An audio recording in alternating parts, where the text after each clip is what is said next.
Again, welcome back to Anonymous Animators. Today I have somebody who's finally not from Canada. It is Emily Strasser. She comes from New Mexico in the United States of America. Not like Mexico, which has nothing to do with each other. No, so I'm sure it's part of the U.S. Yes. Please don't ask me for my green card. So anybody who's listened to the past episodes will know I got that mixed up. Not that I didn't know, I was confused for like 1 second and I just goofed. It's okay, I beat him up already. We met each other at Van Arts. We were both in the same class, 2D35. And she has a bit of a work featured on the Van Arts website itself. Mm-hmm. The story is...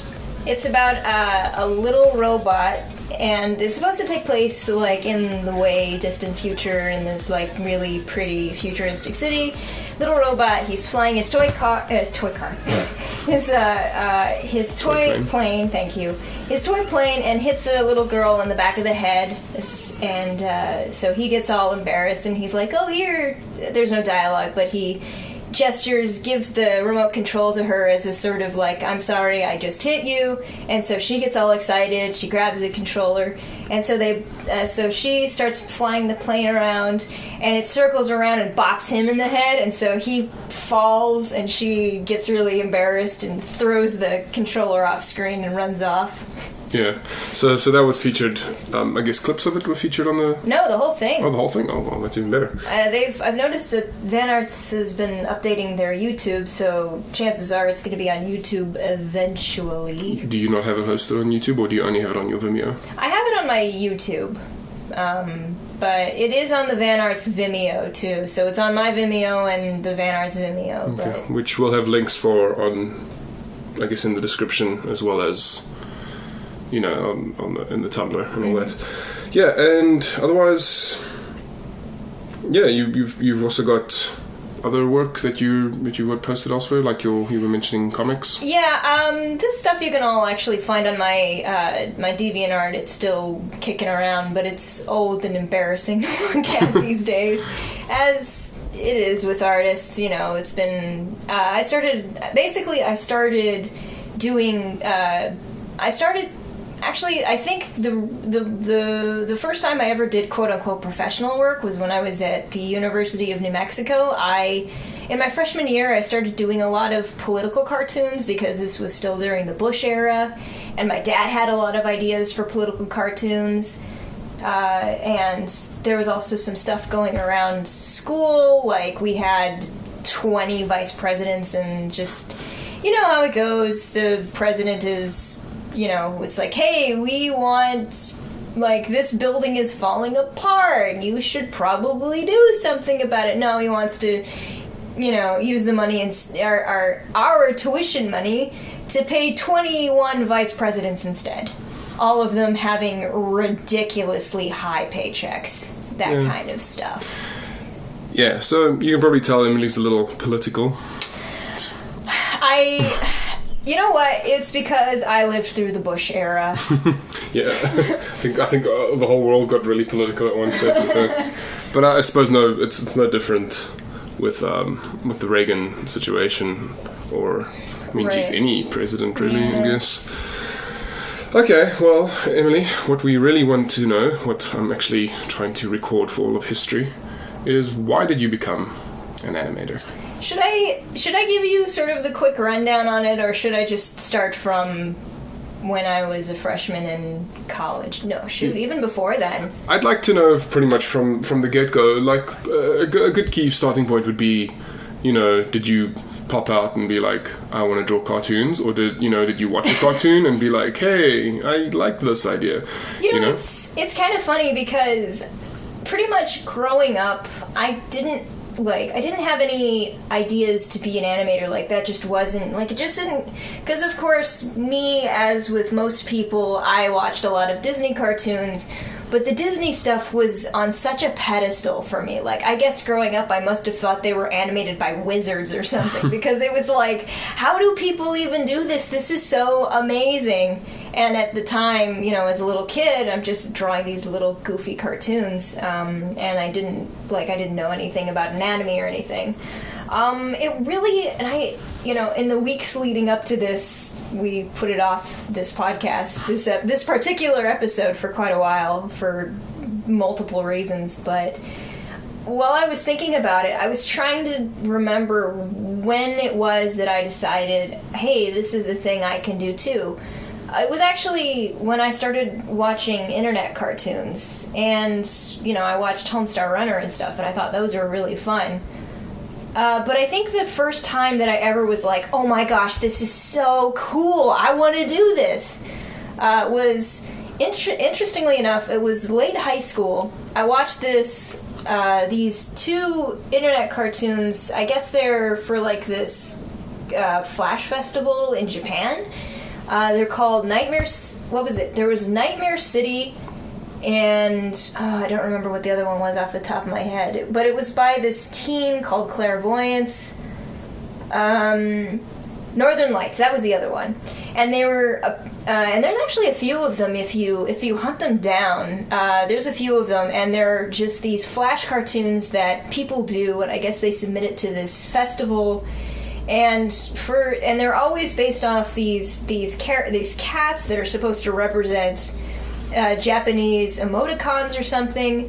But the first time I saw Nightmare City, I was like, holy cow, this is so cool. Like, people can just draw this in Flash and make it look good.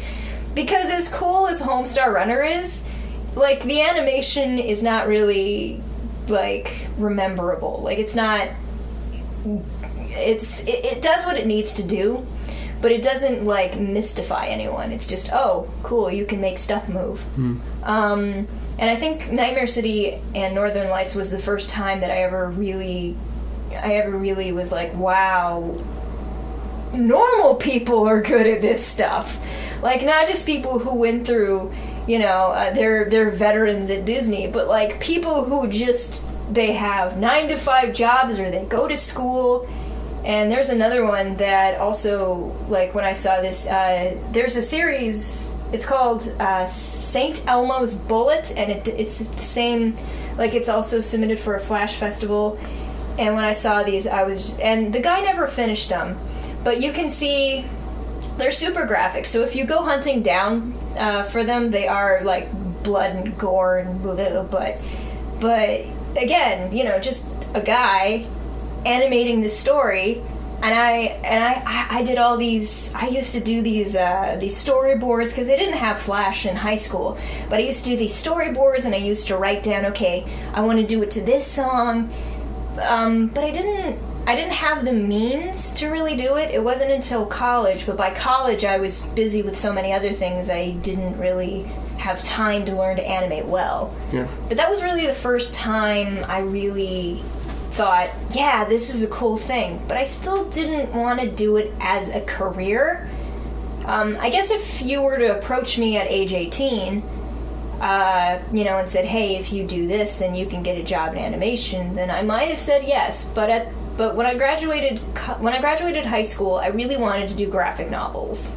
I wanted to do graphic novels, and I wanted to do kids' books. And I did attempts to submit kids' books, but I didn't really know what I was doing.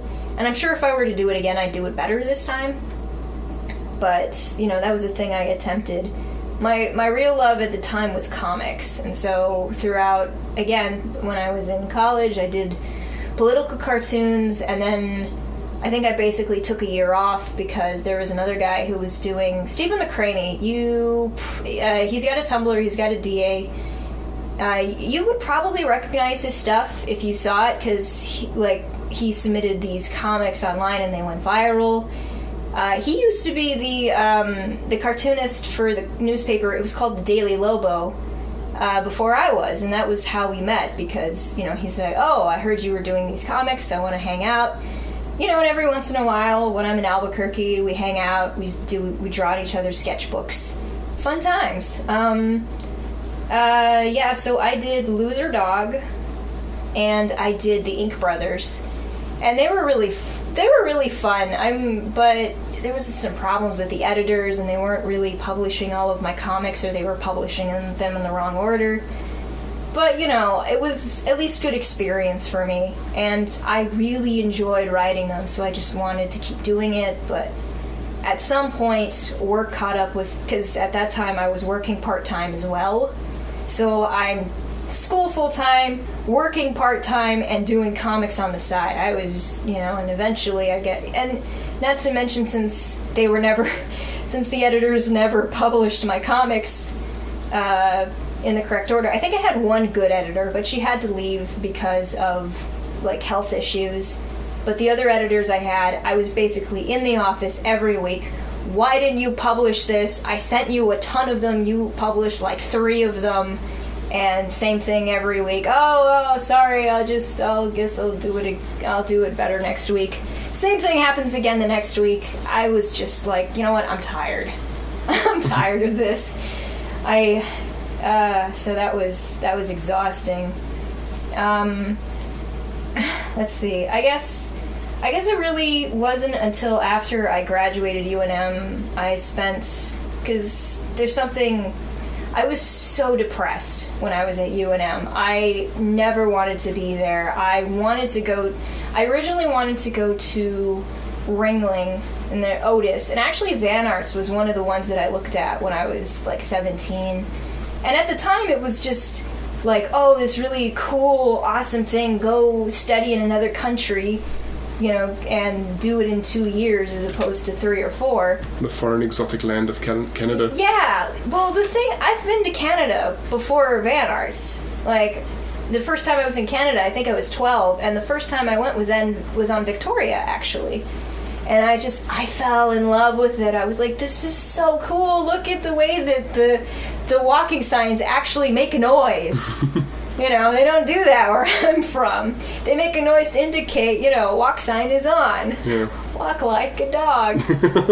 Yeah, because of the awkward sound of it's like this bit crushed sound of the walk sign is on, but it sounds like once you hear walk like a dog, it's like, oh.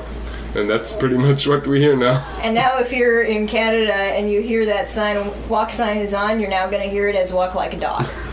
And you won't even realize it until you're standing near the thing. So. Anyway. But yeah, I fell in love with Canada. It was this really beautiful country. And I don't know. It was just I loved to return to it. And I went again when I was 17, I think.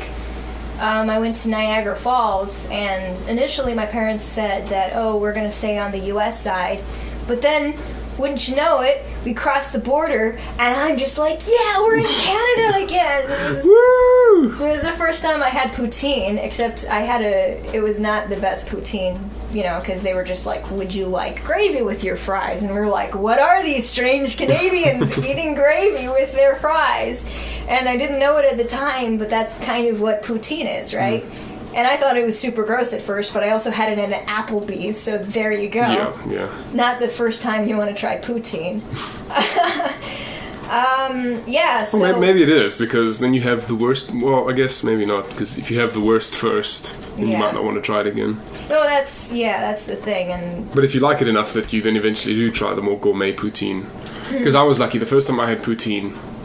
I came to Van Arts, and there was a group of first years, whatever, juniors. We decided all to, because it was only a 1 year intensive, right? Mm-hmm. But yeah, a group. I was just really sick because I don't talk to people when I don't. It's a weird thing. When I'm friends with people, I'm very social, but when I don't know people, I'm in the background, just sitting in the back, and so other people will have to come up to me basically. And I think it was Jalen. She and some she wanted to get used to the area, and she just invited a bunch of people, including Bro, and we all hopefully future guest Bro project. We'll see. I don't know. Do you think he'll be able to? I don't know if he's still in Vancouver. Didn't he come back? Well, I think he did, but I thought it was only temporary. We'll have to check. He's doing acting now, I think. Oh wow. But yeah, I remember him talking that he was interested in that. Anyway, it's not the point. I went to what's that name? You know that poutineery. Smokies? No. Was it Smokies? The one with the funny face man? Is that Smokies? Yeah. So I went to Smokies for the first time. First time having poutine, and I was like, this stuff is great, but it's not like because we kind of also, in South Africa, we also sort of do the French fries in gravy thing. Oh. We pour gravy, but it's like only on certain meals. It's not like French fries and gravy as a meal. It's like, I've got fries with like steak or something, let me just pour gravy on everything. That's just what it is. I've never added the cheese curds, I never added the thousands of other toppings that they put on. But yeah, and I love it. Well, it wasn't poutine that we ordered, it was just we ordered a side of fries, and they were like, would you like gravy with your fries? So we had only had ketchup. Mm-hmm. So. Yeah, no, we'll pretty much put anything on our fries too. Mustard and... Vinegar? I know vinegar's popular. I don't like vinegar that much. Oh. But anyway, so yes. Anyway, so... at the age of 17, the idea of returning to Canada again for a third time was just like, yeah, let's do it. But the problem was, at the time, I didn't have any money, and I didn't have any means of transportation. I didn't have a car. I didn't have a way to get a job. I didn't have a way to drive to that job.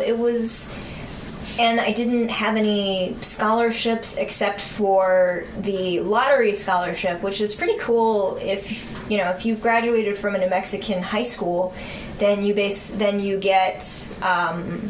it's not exactly a free ride. Yeah, so the idea of returning to Canada was a real I wanted to go back there because I'd kind of fallen in love with the country. I just thought it was the same, but it was different, if you know what I mean. The U.S. and Canada are pretty similar. But the thing is, at the age of 18, I graduated high school, and I actually had a car.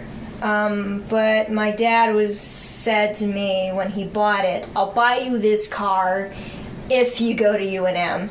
And so he basically, he made me go to UNM essentially, because when I was a teenager, I didn't have a job, I didn't have any means of getting money, I didn't have a car up until he bought me the car, and it was, the deal was, go to the University of New Mexico, I'll buy you this car. And I didn't have any scholarships other than the lottery scholarship, which was kind of cool because it's not exactly a free ride, but it does help a lot. Where if you graduate from a New Mexican high school, then you're qualified to go to any accredited institute in New Mexico, and they'll help pay for your tuition, which helps quite a lot. The idea is because New Mexico has so many low-income families that they want to make sure that they get the education. And at the time it made sense because this was pre-recession, and the rule was get a degree in something. It doesn't matter what, just get a degree. And so I really wanted to get my degree in art, but Dad was like, no, what are you going to do with an art degree? Same thing I'm going to do with an English degree, nothing. But, I didn't feel like I was in a position to really argue with him because he was paying for everything. He paid for my tuition, my books, and everything else. I was just staying at home. So, we were just trying to do it on the cheap. But then the recession hit, and everything changed. And suddenly I get my degree in English. It's like, oh, I got my degree in something, and then I get out, and everyone's like, well, why didn't you be an engineer? So it was like I followed the rules, and then the rules changed on me. Yeah. And luckily I had a job at the time, but I just saw my hours plummet. And even after I graduated, and this was after the initial recession, I think at that point the recession was officially over, but the echoes of it were still in full swing. everyone just, they weren't hiring. They were cutting everyone's hours. They were trying to make people who were working work the jobs of like 3 people. I mean, it was a mess. And even in Albuquerque, the problem is the recession did hit us later, but when it finally did hit, I mean, I was just there a couple months ago. It's still kind of a wasteland out there where people are struggling to get on their feet. Yeah. I found, because we sort of got hit pretty late with the recession, the global recession, but I always felt like it was an excuse. Because I knew for a fact that we had a lot of like our economists in the top powers, whatever you want to call them. I remember reading they had done a lot. They had taken a lot of precautions to avoid sort of international backlash from any sort of recession. But so we didn't feel anything initially, and then like a few years later, it's like, oh, but the recession's happened, so I can't pay you more, or oh, the recession's happened and we can't do this, or we need to. It was like weird. It was like one group of people saying the recession's hit, so we have to increase the price of food, and this other group of people saying, oh, the recession's hit, we can't pay you more. So everything was going up, but nobody was getting paid more, and in some cases, people being paid less because of the recession. And it's like, what are you talking about? Like, why, when the recession did hit, why didn't it affect you then when it should have? Yeah. You know, so I always felt like back home, at least, there was always this sort of, you know, this excuse from whoever. It was like, you know, look left, look right. We're gonna blame the recession just so I can save a few bucks, and then obviously that ripples. That's a ripple effect, right? Because if I screw one person over or a couple of people over, then they're not paying for things, and then it takes them a long time to catch up, you know, and then because you're not getting enough to pay for things, you're not buying things, and when you're not buying things, the economy suffers. So I think we've talked about that too, where if a company discovers, hey, instead of paying 15 people, we can pay 5 people to do the job of 15 people, then we're going to pay the 5. Yeah.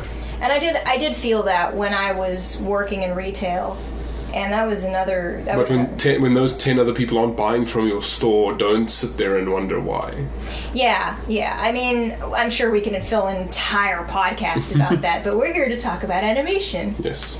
Anyway, so I guess basically, if I'm just going to wrap up my story at how I got to Van Arts and how I got into animation as a career. What happened essentially was, it was about 1.5 years after I graduated with my bachelor's in English, and my dad's pushing me to go back to graduate school, but the idea of another 2 years after I've already suffered 4.5, it was, you know, for a degree I never wanted, and then to get a master's in the same degree I didn't want, like the entire, I couldn't do it. Like, I was so drained.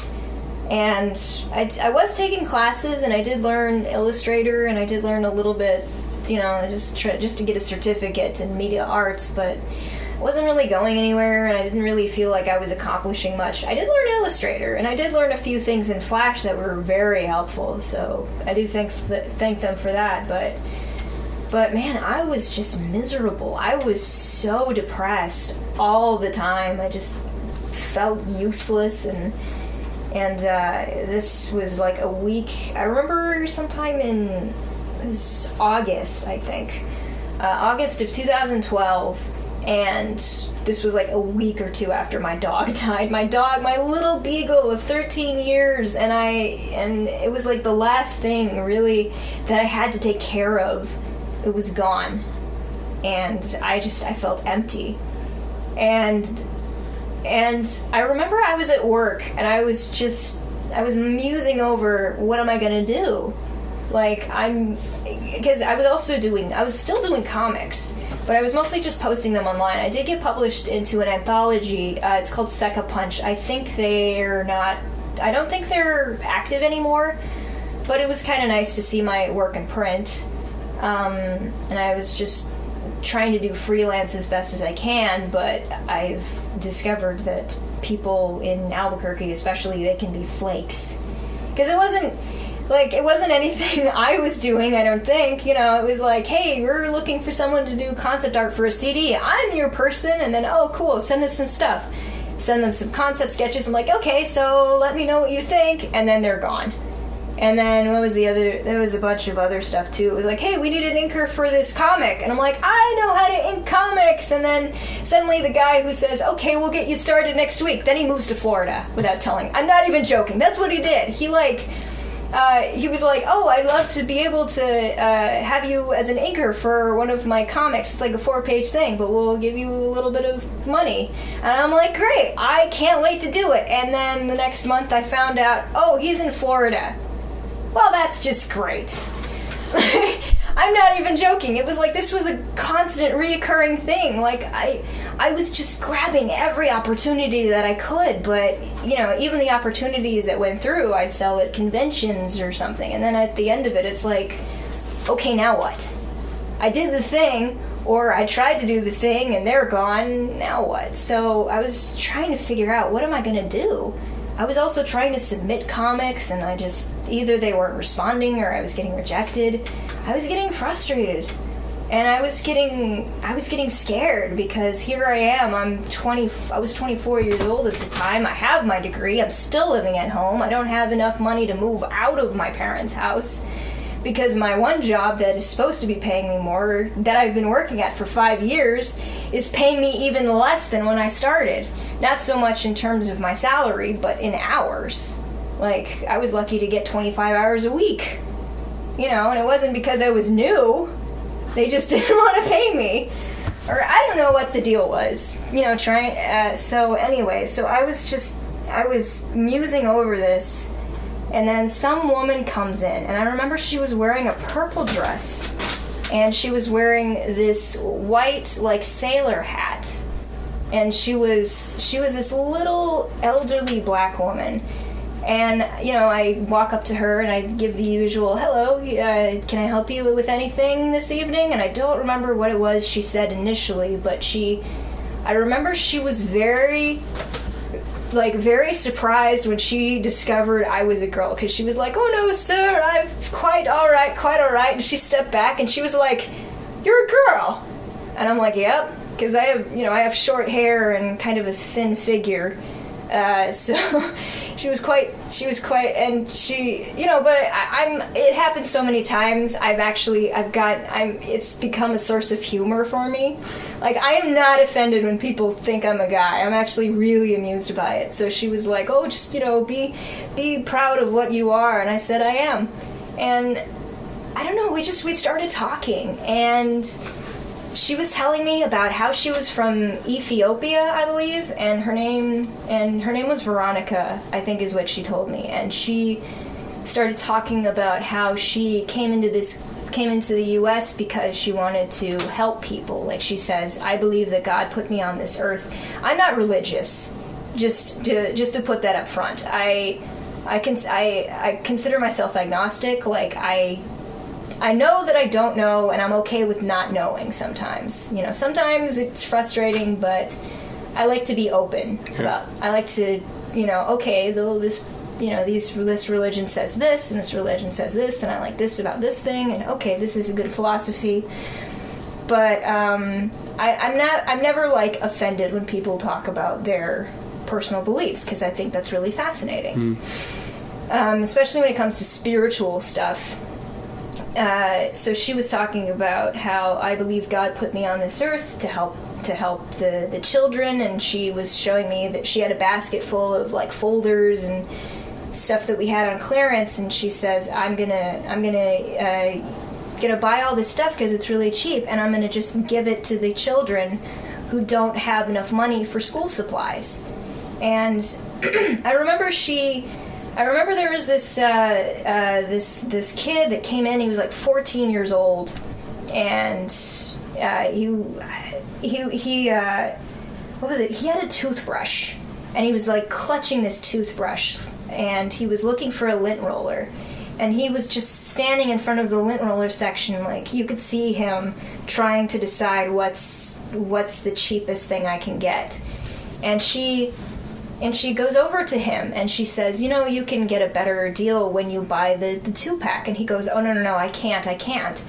And so she's like, I'll tell you what, give me the toothbrush, I'll pay for this lint roller, I'll pay for everything, let's just go. And she turns to me and she goes, can you watch my basket? And I said, yeah, sure. And, you know, you got to keep in mind, I had been working retail for about 5 years at this point. I'm so used to people yelling at me because we don't have Dora the Explorer shoes, or that people, you know, it's like, I'm against you having to work Thanksgiving on Black Friday, so I'm going to come shopping to show that I'm against Black Friday, you working Thanksgiving. It's like, what? Like, just, yeah, like, retail is, like, especially depending on which retail store you work in, it can attract just rude people who are angry, and they just want to take their anger out on, you know, the lowly peon who's working the sales floor minimum wage because they can, you know? And it should be noted, I was a very angry, bitter person at this point, so, because, you know, I'd been just miserable for years and years, and to see someone just say, just, you know, not only did she tell me I only use the money that I need to live, but everything else I give away. And then she did it. You know, she just, here, let me pay for this stuff for you. And I'm sitting there baffled. I've never seen this. Like, it was just random act of kindness. Like, as if I'd never seen a random act of kindness, but it'd been, not that I haven't, but it's been a while. And she came back, and we started talking again, and and then suddenly she looked at me and she said, "You're not happy, are you?" And I hadn't even said anything at this point. I was just listening to her the entire time, nodding, and just very invested in her life story. Like, she was a very fascinating person. And she said to me, "You're not happy. And there's something that you've wanted for years that you want. Like, what do you want? Think about what it is that you want." And I remember she specifically mentioned, you know, do the thing that you want to do. Whether it be just go to the place that you've always wanted to go, or get a better education, go to plan B. And I said, I'm already on plan, like, G at this point. And she says, yes, but there's that one thing that you've wanted for a long time. Do it.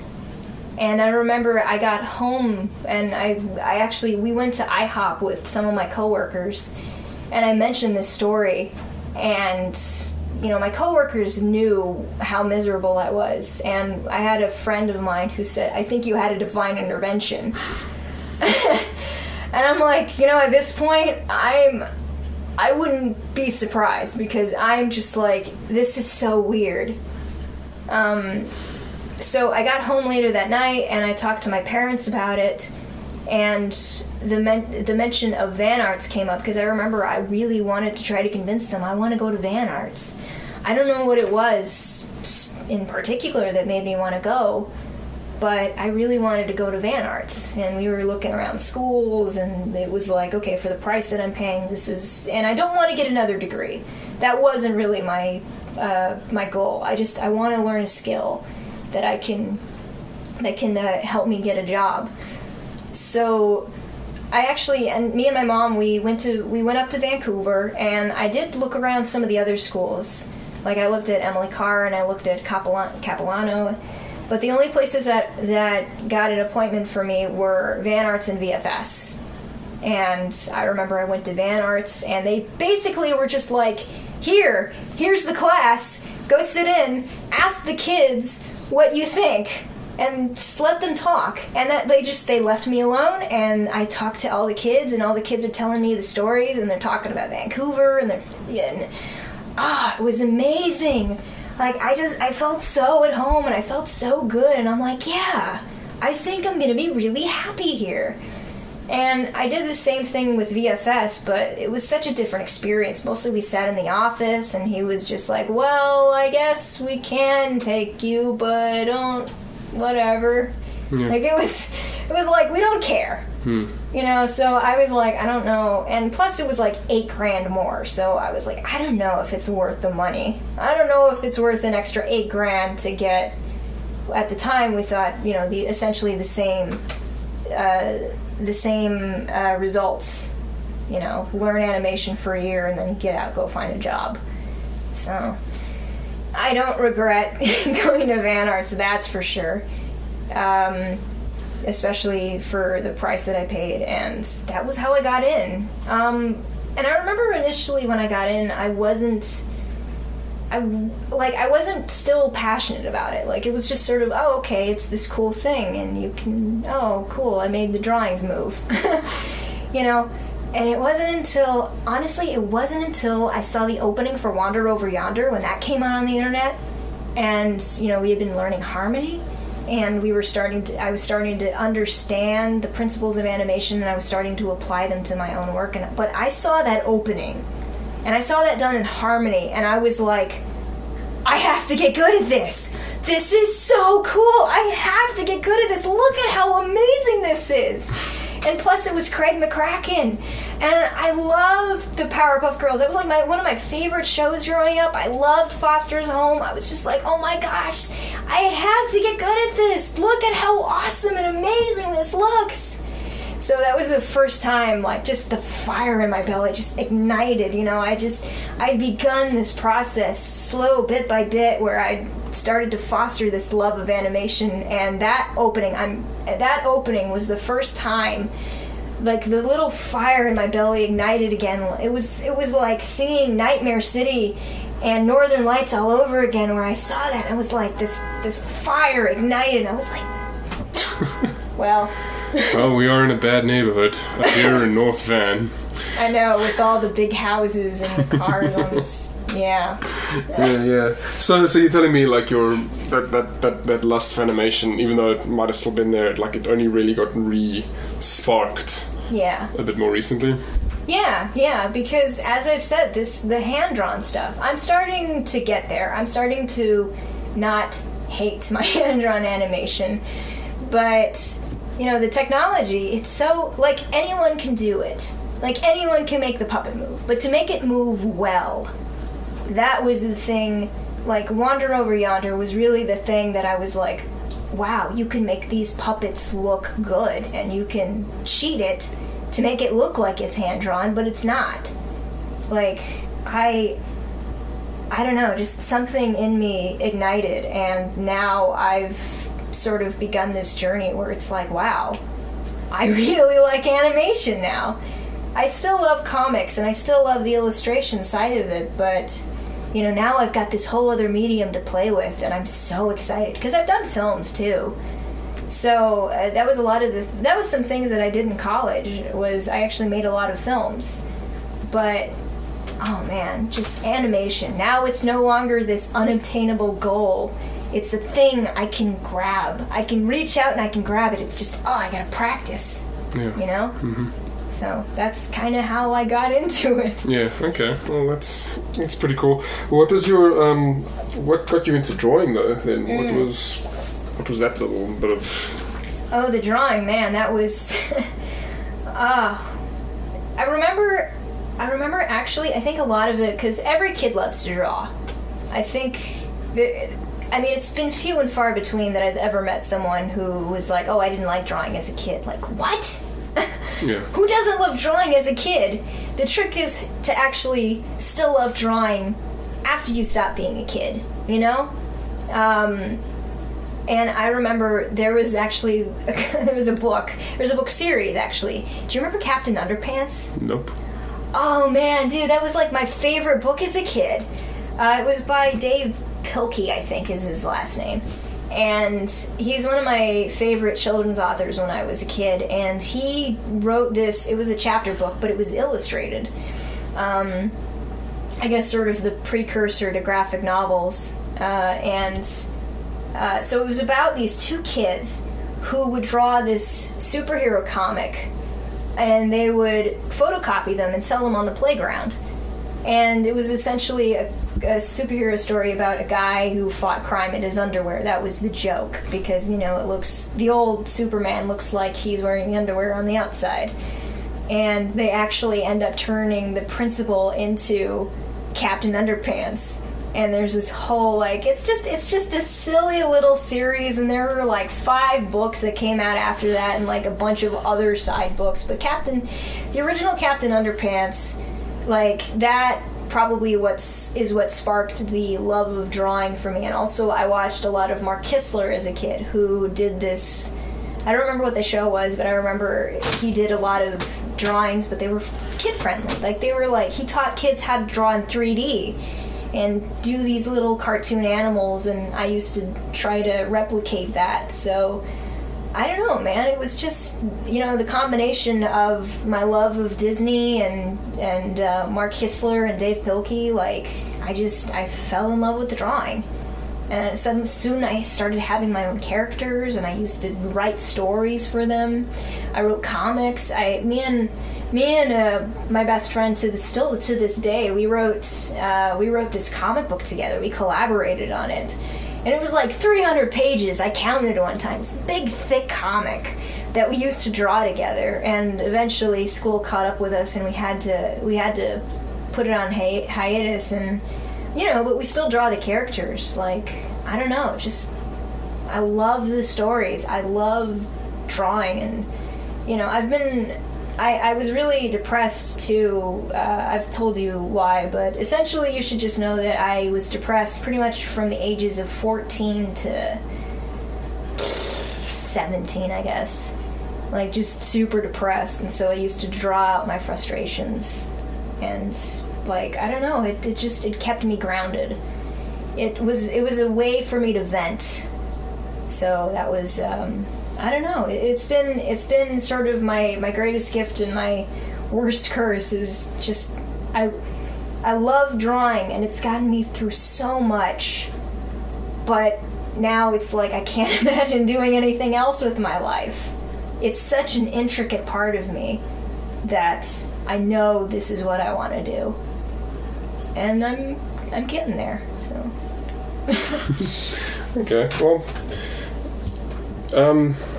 Yeah, okay, that's pretty... damn it. Yeah, no, that's pretty cool.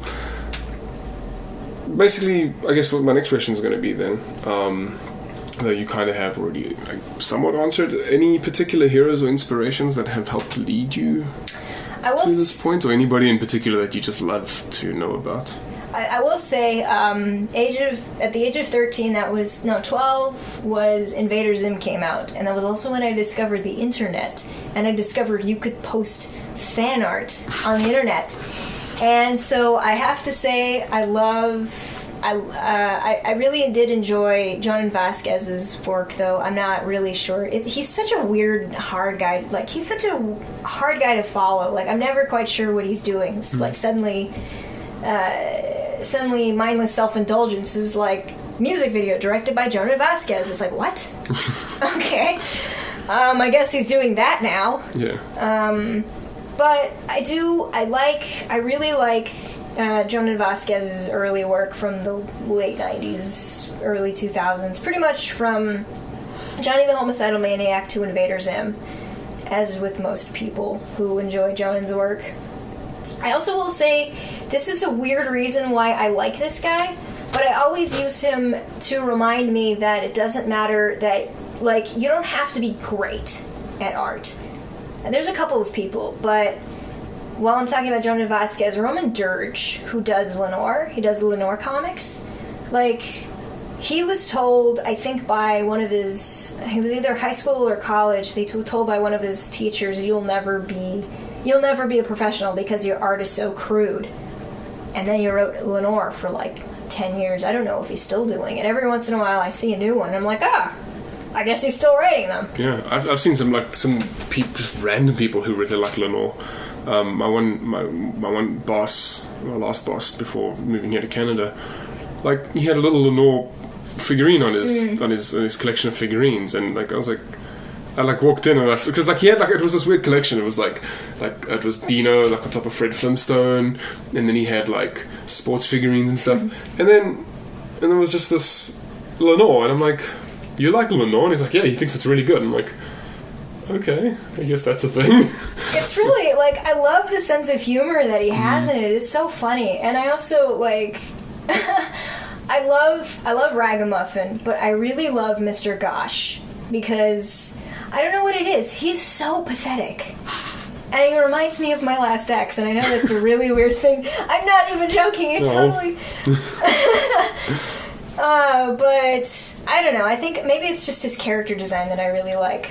And then on the topic of people who don't put out great work, but they have such a charm to their work, and so they do well with their stuff. That's why, people who I know who are trying to break into the industry or trying, but they're like, I'm not good enough. And I'm like, look at Roman Dirge. He's not great, but man, is he funny. You know? Well, I think I spoke to somebody, maybe it was with Spencer in the last interview, but I remember saying, you can, I know with games, because I was like making mobile games for a company at one stage, and you can make the most beautiful looking game ever, and I've experienced this with AAA titles too. You can have the most beautiful looking game, it can have all the polygons in all of the world, you know, and I mean, I know it's more complex than that, but I'm just making a joke at those people. But it can have as much detail as you want in it, and that means nothing unless the game plays properly. Now, I'm not saying that a good looking game isn't ideal, because obviously a lot of people like that type of thing, but if your game plays like molasses, if it's just slow and clunky and there's no response or whatever, then there's no desire to keep playing it, because it can look as beautiful as whatever, as God's face, and you could still just not want to play it, because it's like, and I've played tons of those games. Sonic 06 is the epitome of that. Like, it looks pretty, right? The cinema sequences look really pretty. The game itself is but the game is terrible. Yeah. But that's why I'm interested with this new Sonic Boom, because I'm curious to see what they're... Because I said since around that time, Sega should... Because I feel the same way about Squaresoft and Square Enix. They should just stop making games and just make movies and animation, because Final Fantasy Advent Children, for example, I felt was a fantastic film. Spirits Within, I was just excited it was a Final Fantasy movie. It lost a lot of its charm as time went by, but it's still a good looking movie. Same thing applies to Sonic the Hedgehog. Like when I was playing the one, what's the new one, Sonic for the Wii and the 3DS. Colors? No, that's the one for the Wii U and the 3DS. It's the latest one, just not before Blast comes out or whatever it's called. Lost World. Lost World, that's perfect. Yay! And Lost World was, again, a common theme in my show. Can't remember something, hopefully the audience or the interviewee will remember. But the sequences, I think the sequences for the in-between animatics, or the animations for in-between, are like really, really awesome. And you play the game and it's like, whatever, but I want to see the next movie. But it's like, I just can't get through the clunky controls. And... So I'm bringing back my point for all of that, without having to delve into the whole Sonic problem, was the same thing applies to comics, I feel, movies in general. If the story is interesting, people can pretty much get over shoddy looking art. Because, I mean, I've seen a lot of webcomics that start off with really whatever art. It's like, it's just past the stick figure type thing. But then 10 years later, like, these guys have gotten so good at their details, and they've added like new effects and and it's like that's what it is. It's like, as long as the story is interesting, that it draws people in. I mean, I'm sure there are some exceptions, but I feel if you want to keep a hold of your audience, like if you can write a good story, or in the sense of a video game, if you can tell the good story while having good controls, then because I think with a game you can still get away with a bad story. I mean, I look at Resident Evil 1. I look at Resident Evil in general. The story is terrible, but the gameplay has gradually gotten better. Just, well, some people will argue because of the whole horror thing. Anyway, but I get your point. And I will say, and I am friends with a lot of artists, and it kills me when I hear them say, like, I want to do this comic, but I don't feel like my art is good enough. And I tell them, nobody is. Like, you're never going to get to that amazing, great comic unless you do it. Like, your art is just going to suck in the beginning, and that's, like, one of the inevitable things. You can't wait until you get super good at art, because then you'll never do it. Yeah. You'll never be satisfied enough with your art, so just do it. It's always that first step, because, I mean, no matter what it is, it'll never be its best, because the next episode or the next drawing or the next whatever will be better than that last one, because you've learned things. Yeah. And then the one after that's going to be even better, because you've learned things. You keep learning and applying these new things, how to make things quicker, how to make things look sleeker. Oh, I understand how the anatomy of something works a little bit better. Yeah, it's just a growth as a personal artist. And you're right, I mean, if you want to get that story out, just even if it is just stick figures, just draw it out. And shoot, there are stick figures, comics, Cyanide and Happiness. I mean, talk about, but like, Cyanide and Happiness is hilarious. And that's why people, and plus the fact that it's stick figures, it's easy to produce. It's easy to come out with comics every day.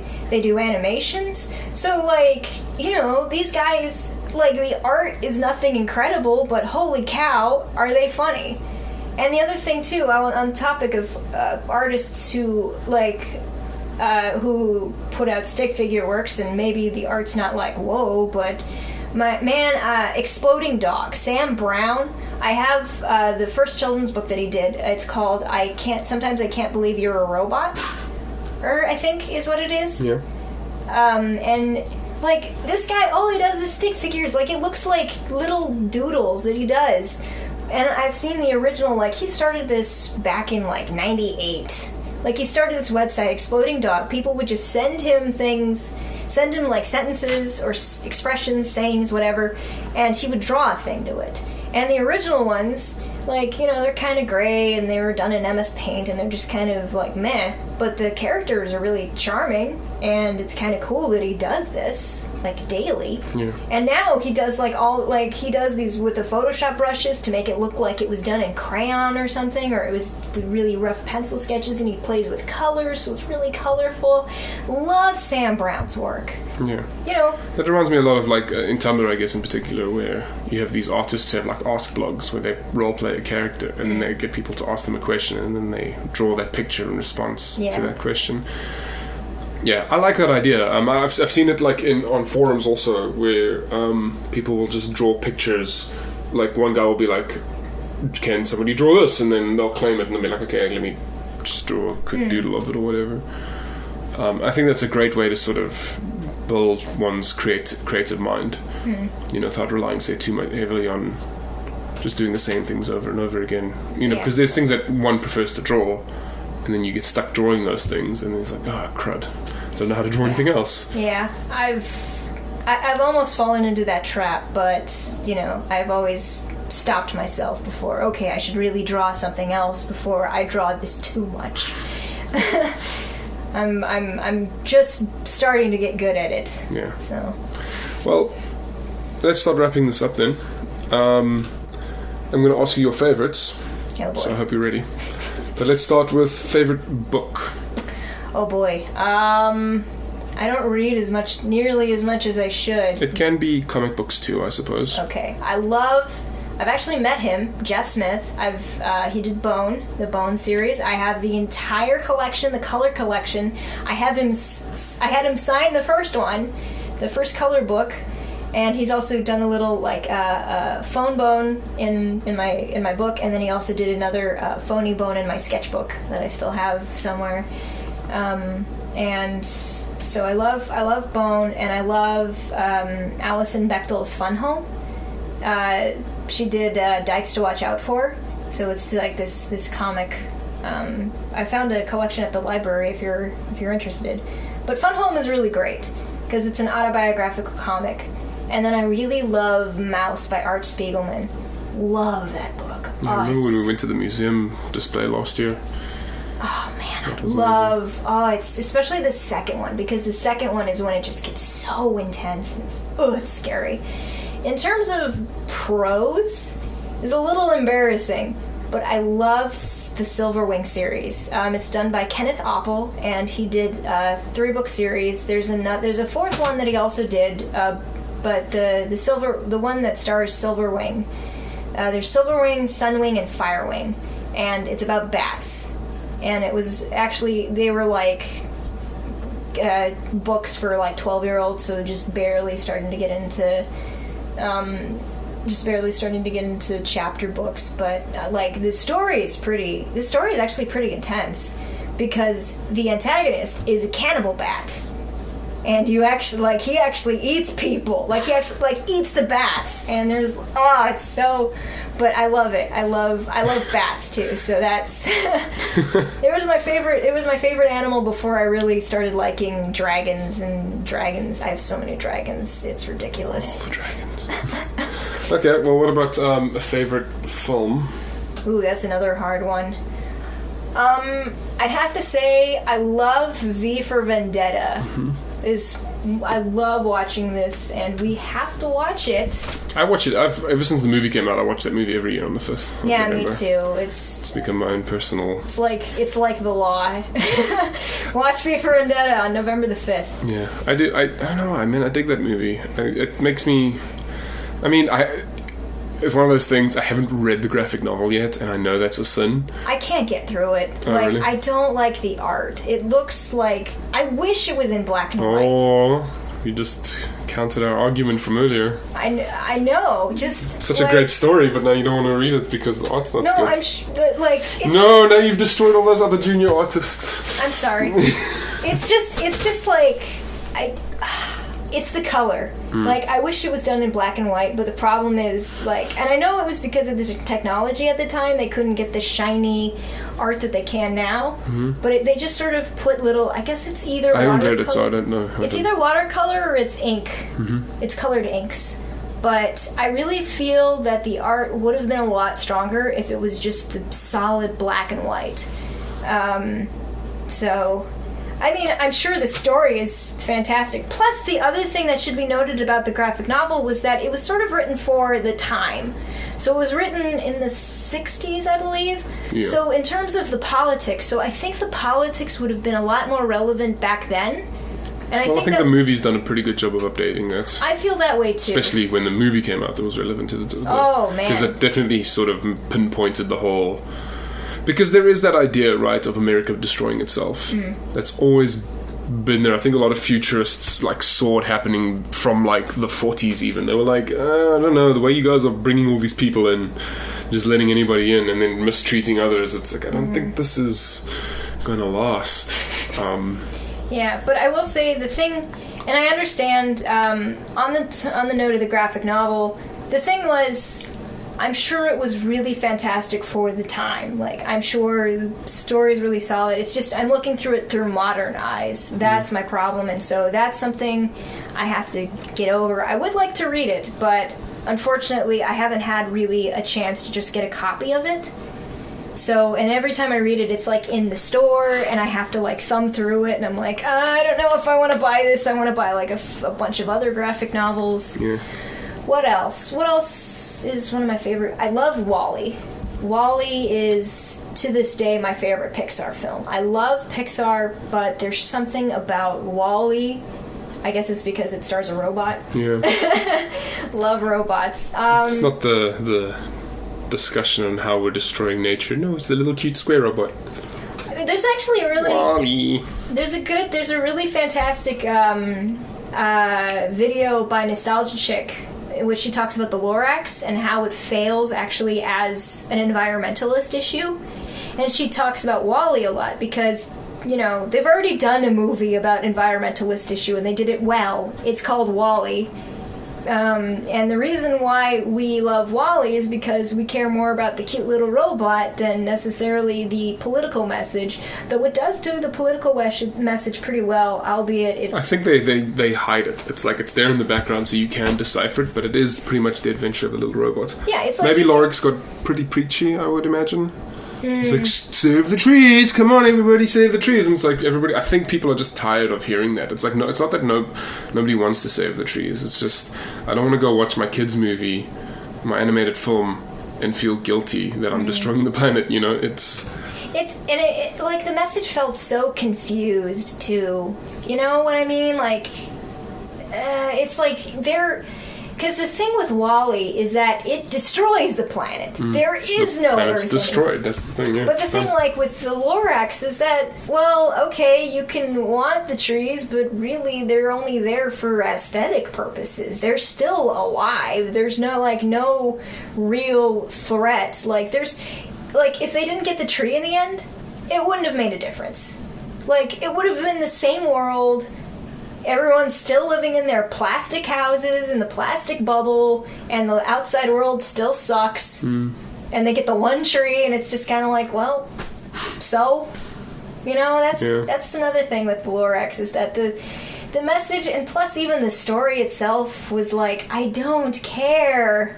No. I just don't care, and that's what sucks about it. I think the original animated version of the Lorax, the one that was done, that was actually, like, Dr. Seuss had a hand in it, and so I think that one does a lot better job of, like, because the original animated Lorax, like the television release, as opposed to the theatrical Blue Sky. Did Blue Sky do that? Maybe, I don't know.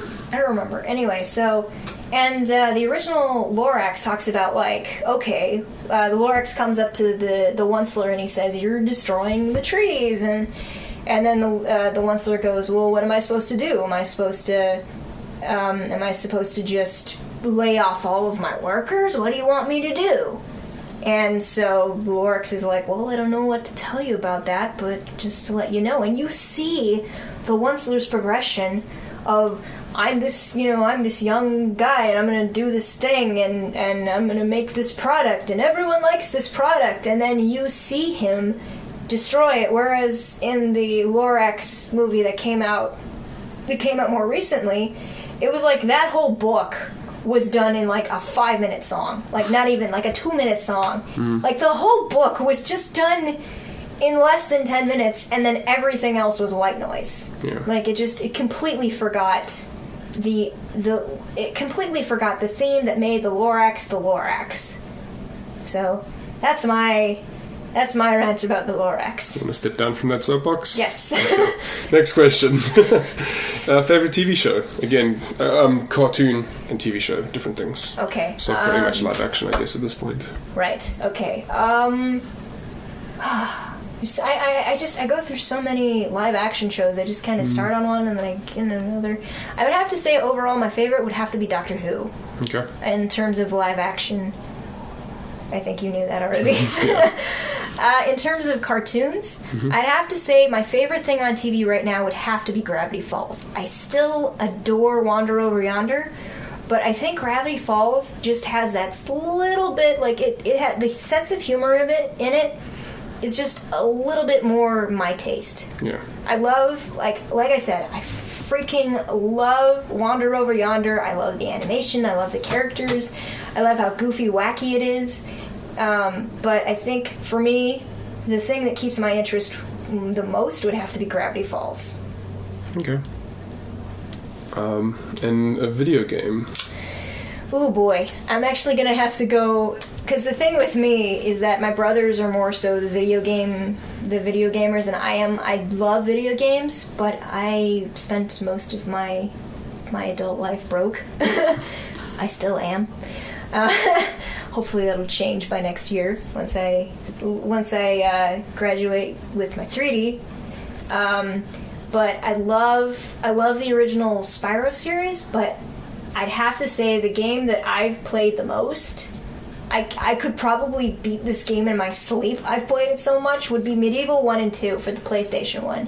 Haven't played the PS Vita version for it, but I'd like to try. I think it's the same version. It's just... I think it's a little bit different. Like, the design is a little bit different. I think the game is essentially the same, but there are some things... I think it's just the PS1 port. That's all it is. Oh, really?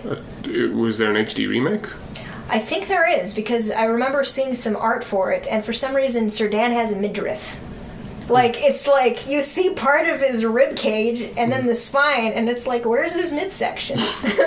Okay, I'll have to look into that, but because I know I bought the PS1 version for the PS3, which then moved over to my PS Vita account, so I've got a bunch of PS1 games that I recently just purchased. I'm like, I forgot how much I loved all these games, and it was just crazy. Like, they were super cheap at one stage. I'm like, just gonna download all of them. I also love Portal 1 and 2. Like, and the reason I mention this is because, like, there were a lot of games that people were like, you really gotta play this game, you really gotta play this game. But that was, like, the first game in a long time for me. Like, one of those AAA games that came out that like I had to buy it. You know, because usually I just buy the games used because, like I said, I'm broke. I don't want to spend $60 on a game. I want to spend $20. That was the first time in a long time that it was like, I need this game. I don't want to get it used. This looks, especially when Portal 2 came out, I was like, oh my gosh, I need to play this game. And I did, and it was amazing, and I loved it. Awesome. Okay, well, that's pretty much all I have time for today. Because we got things to do. Boo. People to meet. We have drawings to Babuity. draw. Babuity to eat. Babuity. I made Babuity. Let's hope it doesn't kill us all. If this is the last episode you hear, I apologize. Or if you don't like these shows, then I don't know why you're listening in the first place. Because, Emily, where can these people find you, and how can they contact you if they want to hire your punk ass? Okay, well, mostly I'm on Tumblr, so neuroticartist@tumblr.com. I also have my DeviantArt, neurostreet.deviantart.com. And it also should be mentioned, I have a bunch of links on my DeviantArt. I've got a Redbubble and my Society6, and I think I still have a Facebook, but I haven't touched it in a while, so... Okay, well, spell out your DeviantArt address. Neurostreet, nerostrreet.deviantart.com. So, Okay. yeah, so... The links will be up on her character card as well as in the description, I guess. Yep. I don't know why I pointed down. You guys can't really see that. That seems to be a recurring theme for your podcast. You do gestures. I can't help it. I'm a gestury type of guy. The links, email you want people linked to, or just contact you through those other sites. I do have my professional business email if anyone wants to hire me for a thing. It's nerostrasse. So nerostrasse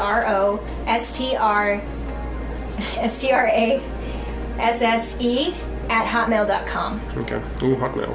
You hear this, ladies and gentlemen? She's from 1998. I'm getting a look. Alright, well, if you guys want to contact me, because I'm lonely and it would be nice if somebody would talk to me, I'm at theanonymousanimators@gmail.com. But the link is also in the description, I think. And you can visit my Tumblr at anonymators.tumblr.com, where we have Emily's character card and everything. But I think that, again, all the links are in the thingy. So just whatever. I haven't received any questions from anybody, because nobody loves me. I love you. Thank you. Okay, so good night, ladies and Germans. I'm so original. Do you want to sign us off? Keep on keeping on. Goodbye. Been so long I've been